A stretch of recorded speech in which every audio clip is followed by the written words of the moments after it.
Well, hello, everyone. It's Cassandra Williamson coming to you on a Saturday morning.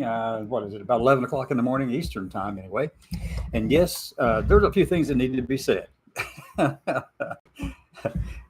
a lot of you are probably not going to agree with me a whole heck of a lot. But, I'm at the place in my life as a 66-year-old person whose gender is female, not my sex. My gender is female. My biological sex is XY. Yes, I know that. That's the thing that needs to be said. And that's not an acquiescence to other narratives or stories or anything like that. That's not the way it is. But anyway, so yeah, I know my genetic sex is XY. I have a son and three daughters. Any idea where my son got that Y chromosome from me? I know that. And my daughter's got that other X chromosome from me too. So yes, I know my genetic sex. And also I do ancestry DNA, but it can't tell, which is strange. It doesn't know. It can't tell. What do you think about that? There's been a lot of hormonal changes over the years. That's what it amounts to. Yes. So it can't tell. Anyway, so my gender is female. And regardless of the voice, I don't give a flying F what you think about it. That's the way it is. And whether you like that or not, well, that is on you, folks, not me. Not me. There are a lot of people over on X. They're really saying stuff like, there should be an exclusion, completely exclusion, and all of this and that trans people who are trying to change the definition of sex. No, reasonable trans people are not trying to change the definition of sex. We are wanting you to understand that our gender is not the same as our sex. Yes, there is a biological basis for that gender. It comes through the sense of self that we have that's innate in our brains and that's formed hormonally early on in the brain. And because I'm looking at two different screens and each of them are in the wrong spot on my screen. Hold on. So hopefully you're able to watch me over on Facebook, LinkedIn, Twitter, or X, places like that too, because I want you to be able to hear what I'm saying. These are things that need to be said out of Mudlick Road in Eastern Kentucky, and from feud country. Look, I'm focused on some major things in my life right here, right now. And that is my mom, my brother, my sister, my 4 children, my grandchildren, and living in Appalachia, in the hills, where there are no issues. People here are good, decent human beings, folks. They don't get up in arms because I'm out and about in the town. I'm out and about in town all the time. They see me. I interact with them. What you see is what you get. What you hear is what you get. They know it. And I'm good with that. And so are they. The only people who aren't are these knuckleheads over on X who think I don't have a right to exist, that I don't have a right to live my life, as if I don't have autonomy over my own life, folks. There are people over there who think that I ought to be locked away in some insane asylum or something like that.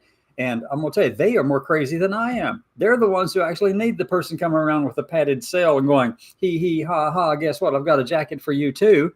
For them, absolutely. Absolutely. It's there. They need to be paying more attention to that than me. But they can't help it. They can't help it, folks. And I'm going to speak some blunt truths to a lot of people that you're not going to like. Even in the trans community, even in this community, that even though I'm no longer transitioning, I am not transitioning. I'm done transitioning. I am completely where I want to be. I'm completely done with it. Completely, totally done with it. So why do I keep fighting like this? I don't know. That's a good question, right? Given the environment that we're in, the atmosphere that we're in, the place that we're in this, and the time we're in this world, in this country, and in this world, the tides are definitely turning against trans people. But it's not about just trans people, folks. We already are seeing the beginnings of the attacks on expansion of this towards the entire gays and lesbians and bisexual, the sexual orientation side of this whole little equation. They're not going to stop with that, with trans people, the gender identity side of things. No, they're going after gender identity and sexual orientation, the SOGI kind of stuff, sexual orientation, gender identity. They laid it out in Project 2025, like from the beginning in the forward by Dr. Roberts, president of Heritage, like page 4 and 5, going after the entire LGBTQ plus IA, all the alphabet letters out there yonder, after all of it. And not just in any kind of benign way either, denying your existence. No, disenfranchising you, stripping away marriage equality and all this. That's not just, I mean, they want to go after it all.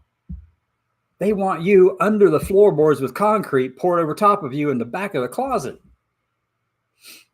And a padded cell with electroshock therapy being conducted on you like they did Alan Turing back in the 1950s. No, this stuff is not going to end with trans folks. If you think that by declaring that LGB needs to be separate from the TG part, it's true they're not connected in any kind of real way, except for, you know, they're two minority populations and they kind of have a similar feeling of disenfranchisement. Yeah, absolutely. So anyway, I want to talk about some things. First is I'm no longer doing the restream stuff where I'm broadcasting simultaneously to a bunch of 5 different platforms. One, it was getting cost prohibitive. I'm no longer going to be sending out a bunch of mass emails either, also because it was cost prohibitive.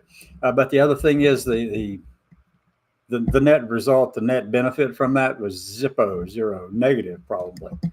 So it's not even worth the time anymore.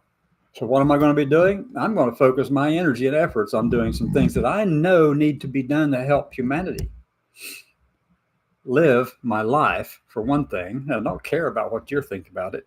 And if a trans person out there does something stupid, I will call you out. We've been our own worst enemy for decades, literally decades. We got into our echo chamber and we put our gatekeepers out there, and all it did was just make things worse. The activists got a hold of it, and I've been on that group. I've been part of that stuff too. The activists got a hold of all this kind of stuff, and they just went berserk over it and turned this stuff into something it should never have been. We just want to live our lives. We don't need to be out here making a big fuss out of who we are. No one else does because of who they are. Just live. You know how to be resilient and how to survive and how to live your life in a way that actually makes sense, right? Do it. Do it. Stop making life miserable for the entire community, whether it's trans community or if you're a gay person or a lesbian person or a bisexual person over on the sexual orientation side of this little equation. Live and let live. So I'm going to share a screen because this is what I'm actually working on now. So I've taken away the restreaming stuff. I'm not going to do that anymore. It's a colossal waste of my time and yours because it's just not being successful. So I've determined I'm going to try to figure out a way to help us as humans, not just as trans people, not just as lesbians, but as humans, men, women, gay, lesbian, transgender, non-gender, gender non-conforming, whatever you want, whatever label you want to live under, that's fine. But I want to help all of humanity. And right now, the biggest thing that we face is this conundrum with AI. AI, if you aren't up to date on it, if you aren't keeping up with it, you're going to be behind. You will get left behind in a hurry, folks. You will get left behind. And I've got a way to fix that. And I'm going to be launching this year real soon. I'm working some final bugs out. I've got systems I've got AI systems, multiple AI systems that are helping me do this in a joint way, collaborative, kind of moderated way. So I'm going to share a screen. I'm going to show you where I am right now. And hopefully sometime in the next, I can get this thing out to everyone. This is Janus Forge AI. It's something I'm creating, something that I have developed, an idea that actually occurred to me probably 2 weeks ago now, and this weekend. And it's been a game changer for me because what I did was I realized when I'm talking with different AI systems, I can talk to Gemini and ask the same question of it that I ask of DeepSeek or of Grok, and I get an answer that is logically consistent, but that you can tell that the underlying DNA that it operates from, the underlying principles that drive it, that were created by its creators, lean one way or the other. These AI systems are also siloed ideologically, and they will tell you that they aren't. They are. They reflect their creators. Can't help it. They're siloed like that. And the problem with all that is these things are massively strong reasoning agents, access to virtually all of human knowledge in a matter of seconds, milliseconds. They can access all of that and come up with solutions to all kinds of big problems filtered through the DNA and of their creators. And they will tell you that they strive not to do that. They strive to be neutral. And of course they will say that. 3 different levels on this thing. Okay. These are monthly. There's a free version. It gives you 50 queries. And I need to make sure it's operational as a test right now, but I don't want anybody just jumping in there and testing it out right at the moment, because I'm working with my AI systems to make some updates. There are some things I need to do inside here. But it's coming really soon, and it will rival. This process is proprietary. It's owned by Janus Forge Accelerators, LLC, a Kentucky limited liability corporation, with me as the founder of it, in conjunction with several different AI systems, actually. And there's discussions between AI systems that I think is better than having any one AI system actually being the one everybody turns to, because you're going to get the same siloed. The way it works, people work that way, don't they? Warning, you're unstable. Please wait while you try to connect. Okay. All right. So it's got me in there, and it says that I have 50 queries that I can ask here in the free version of this thing. Okay. Now, let's say I want to go in and launch a mission. So it goes to this screen, and now that's the part where I've got to get it fixed. Last night, it did go into where I could select the different AI and all that kind of stuff up here at the top. So I've got to work with my AI system to figure that out. So why it's doing it. It'll be a simple fix. The programs writing my programs are pretty good programs. But if I refresh the page, it's still going to be this dark page probably. No, it went back to the original one. But over here, you can return to Earth. I did this because I agree wholeheartedly with most that we need to be multiplanetary for multiple reasons. Technological advances necessary will help everyone here on the planet.